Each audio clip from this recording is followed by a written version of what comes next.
it's got to be all of the old buildings. They're definitely the best thing about Kings Lynn. The old buildings. The Guildhall, where we are tonight. The Guildhall. The wonderful waterfront. I love the Ring Road. The river, the tidal wave on the river. I go on the ferry regularly. The ferry is a great experience. Yes, I've been on the ferry. No, I would like to, but I never have. Everything shuts at 9 o'clock, that's about it. You sort of need to live here to love it, really. Not as interesting as it used to be.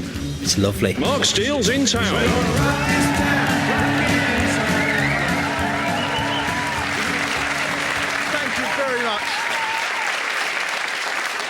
Thank you very much, lovely people of Kings Lynn. Welcome to Mark Steele's in Town, coming this week from Kings Lynn, once a vital East Anglian port that helped to drive the economy of Europe. And today, it can be an interesting place for a stroll if you're fed up of Wisbech. So...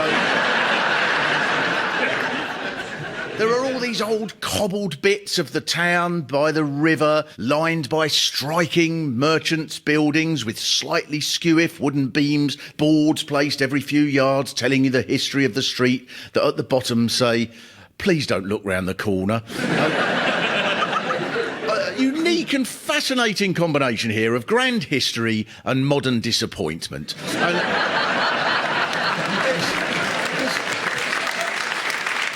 It's as if those buildings say, look this way for the imposing square dating back to the European trade's heart, or that way for chili masters. Late night kebab shop with a space outside for people to be sick.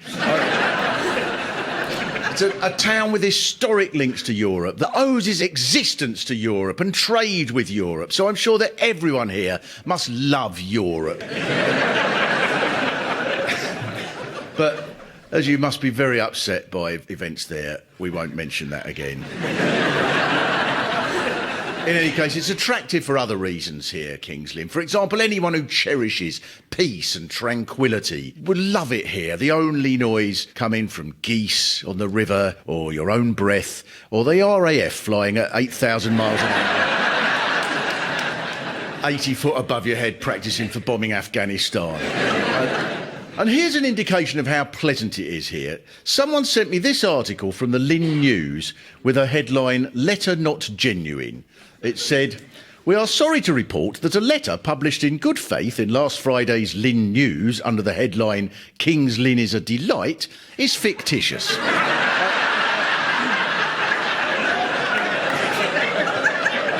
There's a discussion forum for people interested in the town and people who love the place. People clearly adore it here. One post reads, Lynn is a great place to live. Beautiful location, countryside, river, fabulous historic buildings, 2 art centres, a concert hall, festivals, great live music scene. I could go on, but I left 10 years ago and haven't been back. But they're right about the countryside. It is stunning all round here and so varied. I mean, if you go out to the east, it's flat. But if you go south towards Watlington, it's flat, but there's a chip shop. And I love the way you all say, it's not flat, that's a myth. Then you'll mention somewhere like Ongar Hill. And when you go there, it's a gently, barely visible slope. I suppose to you it must seem high up, because round here, if you go up a step ladder, you go, oh, my ears are popped. But this isolation makes a place friendly. It builds a sense of community. For example, where else would you read this in the local newspaper? Security guards have again been brought into Lynn's main public library following repeated serious incidents of antisocial behaviour. You need security guards in your library. What is the matter with you? See, trouble is I get frustrated at a decline as a port over a 500-year period. So I take it out on John le Carré paperbacks. I don't know why. Have you come across the security guards in the library? Yes. Yeah? I mean, you can understand why action had to be taken, because the report went on, among the problems were people dropping crumbs on the computers. There'll be a documentary one day called The Library Governor, with one of them big blokes with a pockmarked face going, well, this pensioner was kicking off in a flora and fauna section. So I've grabbed him in headlock, put a nut on him, a shelf's gone over, I've smashed his head through romantic fiction F to L. I've looked him right in the mince pies and I've gone, shh. The parents here say to their kids, you're not going to the library, I don't want you getting in any trouble. You can be respectable instead and spend your time at Heights nightclub. Is it shut down now, Heights nightclub? Yes. Oh, what a shame. I read a review of Heights nightclub on Facebook. Honestly. What can I say? It's crap. In fact, it's flies crap where it eaten, then been sick back up, then eaten again. Same old toilet issue where you're standing in piss and smoke. Room is disgusting. No lights or just one big one that blinds you. Way too expensive, though most of the time it's free. I haven't mentioned the stairs because of the nature of the building. There's nothing that can be done about it. So no, the stairs is not an issue, but if you want a cheap laugh and a drink, I'd definitely say go there. It's great.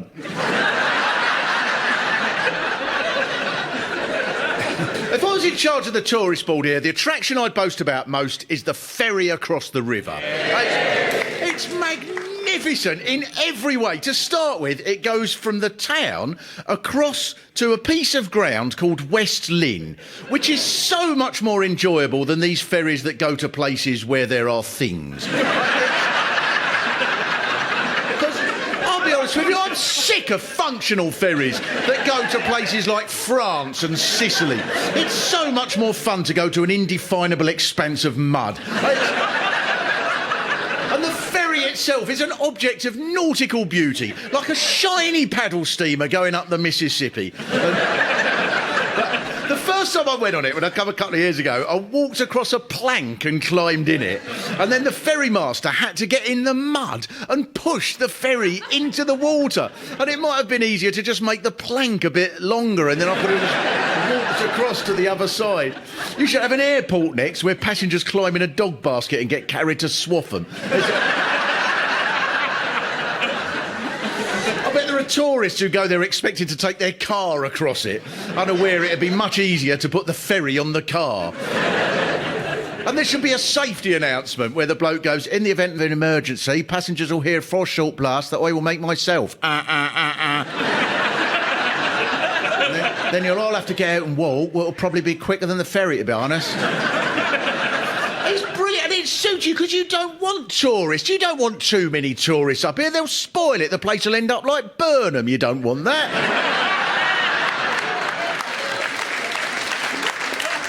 Full of people up there going, oh, the amount we paid for our holiday cottage, you think the council had stopped the tide from coming here?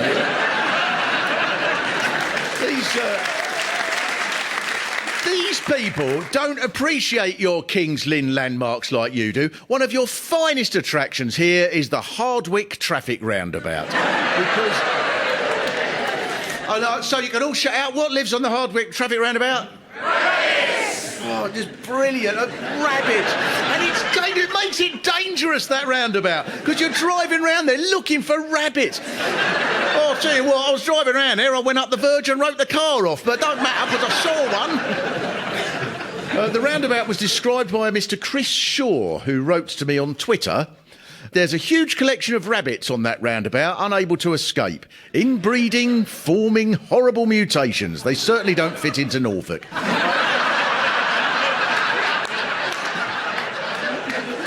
It's amazing how many people are aware of this wildlife spot. I found a discussion about the roundabout on airgunbbs.com. that calls itself the UK's #1 shooting forum. And someone called Paul101 wrote, just done a lap of Hardwick roundabout and there must have been the best part of 100 rabbits grazing away there without a care in the world. And then someone called JT replied, I'm working out this way and I've seen them too. Perhaps some fast air from a couple of joint defence attack munition missiles would sort them out. Thing is, you can't get on that roundabout, so you'd have to shoot them from your car in a drive-by. So these people are probably part of some King's Lynn rap crew. They've probably got a song going, got beef with a rabbit, let him have it, see your chance and grab it, dis the mean KL streets I inhabit. Into ghetto with a ferry, need an AK to visit the library. The image of North Norfolk that's used. It's West Norfolk, not North Norfolk. Months of research down the toilet. It's North Norfolk as well, though, isn't it? It is. Geographically, it is. Just because that's not the sort of... But what? Of course it is, North Norfolk. You can't get any more north without going in the water. Oh, I hadn't thought that.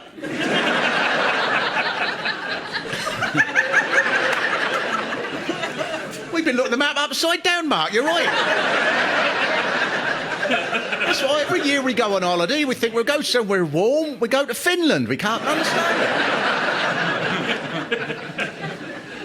But it wasn't always King's Lynn here. It used to be Bishop's Lynn until the Reformation, when bishops went out of fashion. So over the centuries, you're going down the chess pieces in order of importance. A couple of years, you'll be Pawn's Lynn.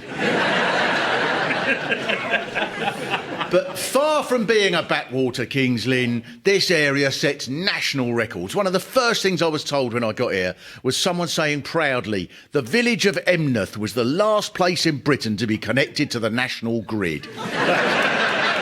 That's a magnificent rebranding from 600 years ago, the most important area of the economy, to no electricity. I think that sense of importance is still here. Now, the comedian Alan Davis told me, he told me this, right, personally, lots of people, when he did a show here, came in late and they were all talking very loud and getting very angry and there was some issue going on. So he asked what the matter was and everybody said they were all furious because the council had brought in a car parking charge in the square.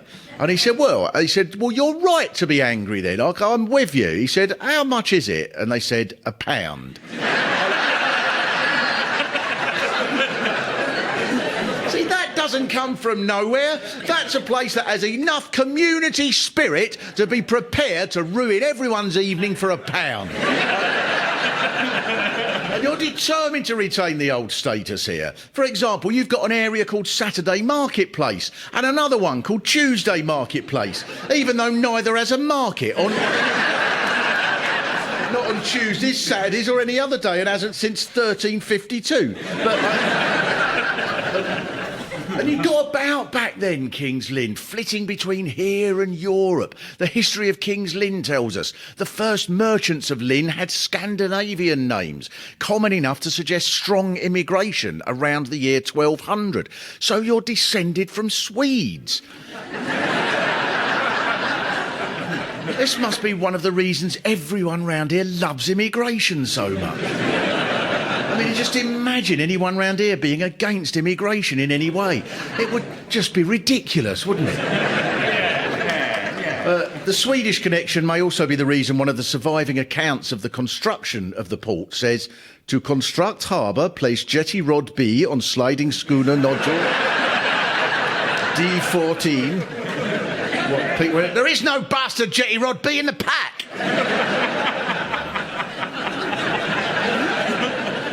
And it wasn't just Swedes who came here and built the town. It was the Dutch and the Belgians and the Germans mixing with local people to make this a place where the population enjoyed the most advanced technology, diet and medicine, while places like London were getting poorer. And anywhere with access to the North Sea, like you, had a chance of becoming a trading centre. And then something happened that was crucial to you here. The merchants around Northern Europe set up an organisation called the Hanseatic League, and they stuck together to overawe the aristocracy who barred anyone without a royal licence from trading. And as a main port, Lynn became an important centre of trade in wool and furs to Belgium and Holland and Hamburg, and wealth from this trade was what built the town. So the Hanseatic League benefited each area within that wider European region, and the hundreds of merchants set up home here, creating the town with marketplaces on Tuesdays and Saturdays. That attracted thousands, and they built the first roads with buildings made of stone and brick as early as 1250, all made possible by being part of what you might call a European trading group. You could, if you wanted, I suppose, call it a customs union with a the free movement of people between Europe and King's Lynn. Without that, there'd be nothing here. And there's no way of knowing for certain what the people living here today would be doing, but probably living in the mud that the ferry has to get out of them. Eating discarded buckets of chicken nuggets sent over from Wisbeach. So... the one thing we can say for certain about this town is if there was, I don't know, a vote on retaining its ties to a European trading region, no one here would ever be so stupid as to reject those ties on the grounds that, yeah, but you go up Norfolk Road, you don't hear English no more. And so just a sense of how important it is. You know, one of my favourite buildings is the Hanseatic Warehouse. Now, when I came here a few weeks ago, I bumped into Nick. Have we got Nick here? And you're chair of the Civic Society, is that right? No, I'm chair of the Preservation Trust. Oh, it's all the same.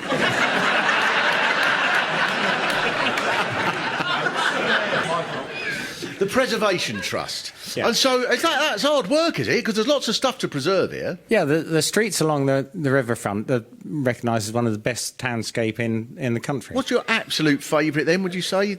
I probably ought to say this place, the Trinity Guildhall. It's where Shakespeare performed. The only remaining theatre where he performed. Oh, OK. Can you really claim a historic link to the greatest literature when you can't have a library without packing it full of bouncers? Once more into the breach, dear friends. Now set the teeth and stretch the nostrils wide. Let crumble sprinkleth no more on computers the library hold dear. And you make claims like this one from a tourist website. The name of Robinson Crusoe can be found on a gravestone in the chapel next door to where I work. It's not clear whether Daniel Defoe took the name for his novel from this individual, as Robinson Crusoe was published in 1719, and Daniel Defoe only came to King's Lynn in the 1750s. However, I'd like to think it's not wholly coincidental. It's also believed he named Man Friday after a square in King's Lynn where they never have a market on a Friday.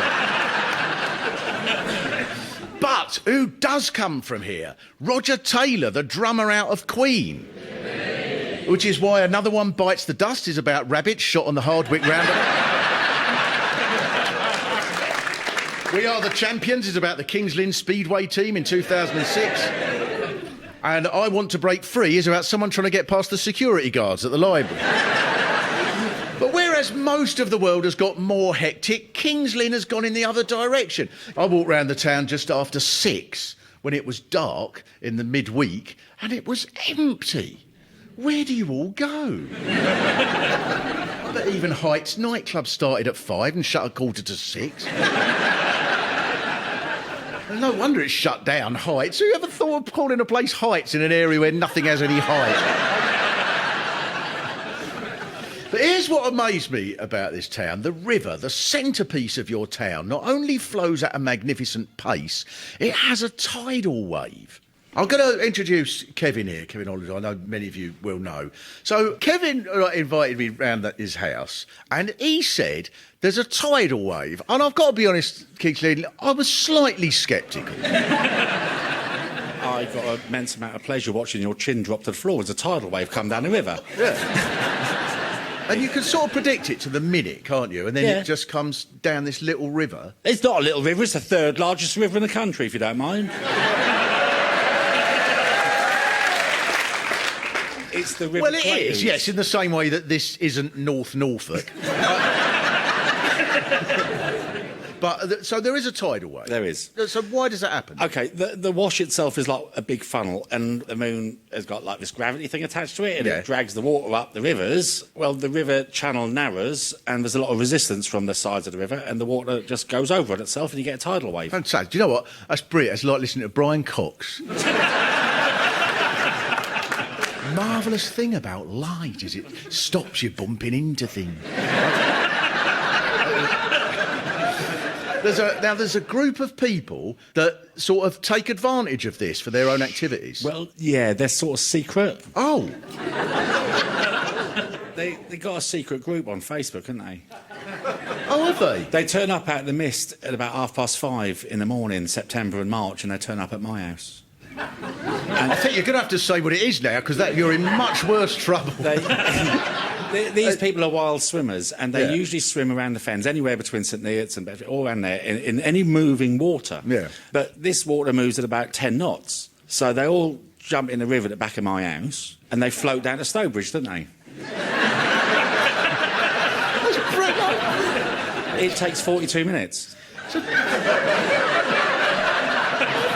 And how high is the tidal wave? About 3 foot. 3 foot. So it's brilliant that round here, the highest thing above sea level is a bit of the sea. No, it sounds brilliant, and such good exercise as well, flowing down the river without having to exert any energy whatsoever. Once you get out, you could be pushed home in a wheelbarrow and then carried over the Lynn in a ferry and call it a triathlon.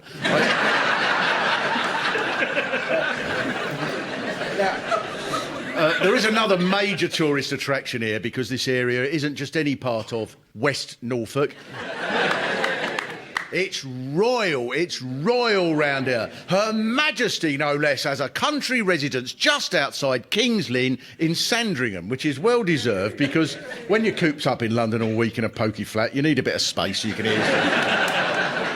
Now, a number of people have told me how you know when the Queen is in town.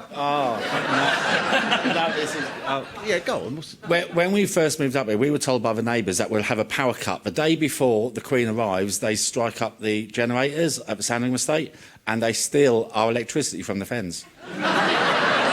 It's true.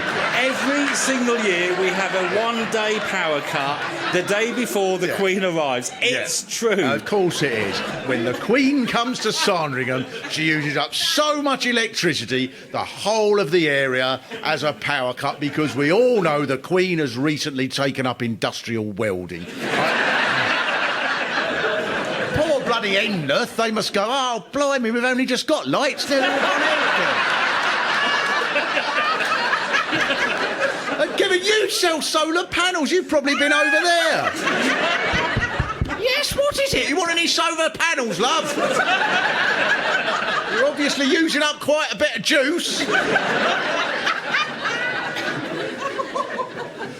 There's a report in the Daily Express, January 2018, that says the Queen was forced to take tea and cakes in the dark today after the power went out while attending the local Women's Institute. So she's got an alibi.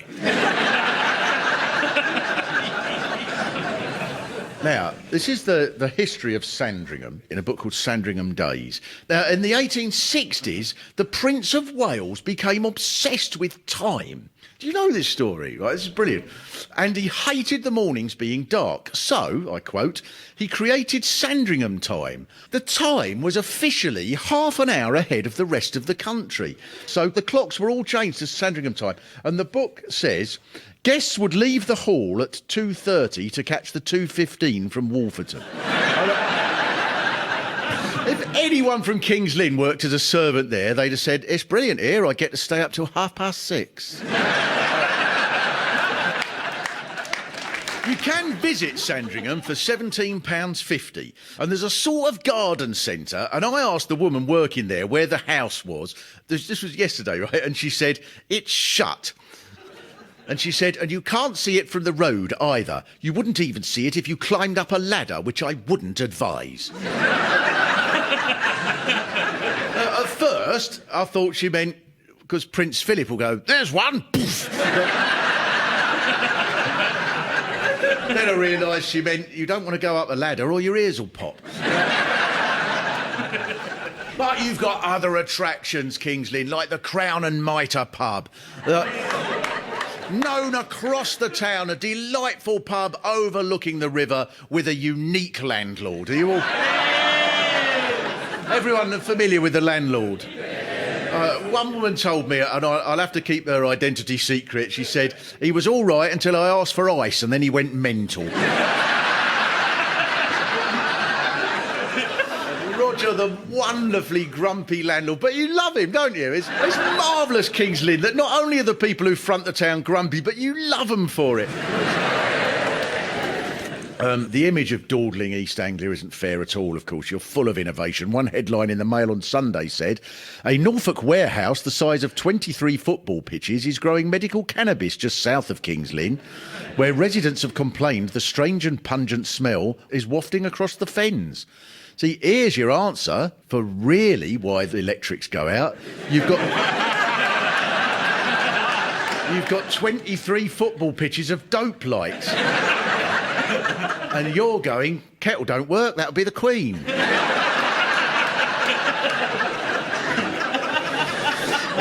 Other towns have pride in grand statues, but your favourite landmark is a little black heart shape over a window in the marketplace, which, if this is to be believed, is there because a witch was burnt in the marketplace opposite, and her heart exploded and landed above the window, leaving a mark that's been there ever since. Now, other less creative towns might assume it's a drawing of a heart, but in Kings Lynn, you see right through that. You know it's an imprint from a medieval exploded witch's heart who probably said, I reckon the tidal wave's due in about 10 minutes. Then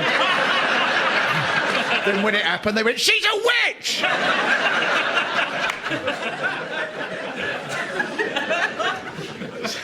I think I've seen what you're up to because the Financial Times reported recently an unexpected side effect of Brexit is a group of European states has set up a new Hanseatic League. Oh, no, I've sussed it, I reckon. You cheeky sods. You want us out of the EU so you can replace it with the old Hanseatic League and rule the world again. And then every container ship will have to register here and not be allowed to leave its port unless it's pushed out by a bloke in the mud. And you'll be able to overrule the aristocracy by putting their electricity on a meter so they can't dim your lights anymore. So I will leave you, Kings Lynn, with the evidence that Daniel Defoe was indeed inspired by Kings Lynn to write Robinson Crusoe, as this section in his book, I think, clearly shows. Crusoe marvelled at the athleticism of Man Friday as he bound effortlessly up the vast hill to an altitude Crusoe had never encountered. And called out after him, Friday, take care, my friend, you must be 4 feet above sea level. Crusoe's spirits sunk further when Friday told him he'd have to pay £1 to stand there now because of the new rule. And so day by day, Crusoe became resigned to spending his days on this desolate island with no chance of rescue, where no traveller or any soul might pass unto the end of time, except for the RAF flying 50 feet overhead 17 times a day. Mark Steele's In Town was written and performed by Mark Steele. With additional material by Pete Sinclair. It was produced in Kings Lynn by Carl Cooper. And it was a BBC Studios production.